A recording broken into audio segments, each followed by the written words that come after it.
It was a normal Saturday morning when the nightmare began. I was sitting at the kitchen table sipping my coffee when I received a call that shattered my entire world. The voice on the other end of the phone was frantic, almost hysterical. It was my daughter's school principal, telling me that two men, posing as HOA officers, had shown up at the school and taken my daughter without my consent. They claimed it was a legal matter, some sort of issue with the HOA's new rules regarding property compliance. I immediately froze. No paperwork, no notice, just two strangers in uniforms taking my child. I was furious and terrified at the same time. I didn't know where they'd taken her or what their true intentions were. I could feel the blood rushing to my head, and before the principal could say anything more, I hung up the phone. I grabbed my gear and bolted out the door. There was no time to waste.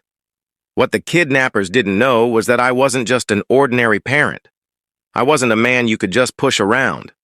I had spent years training with the Green Berets, part of an elite team that handled some of the most dangerous missions the world had ever known.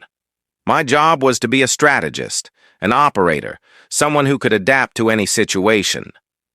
My daughter was everything to me, and I would stop at nothing to get her back. I quickly gathered a team of former military contacts who owed me favors. Within minutes, we had tracked down the fake HOA officers to an abandoned warehouse on the outskirts of town. They thought they were being smart, hiding behind a mask of authority, but they had no idea who they were dealing with. I moved quickly, assembling a tactical plan in my head. The warehouse had two exits, and I was sure they were hiding inside, probably with my daughter in tow. We set up a perimeter, and with surgical precision, we infiltrated the building.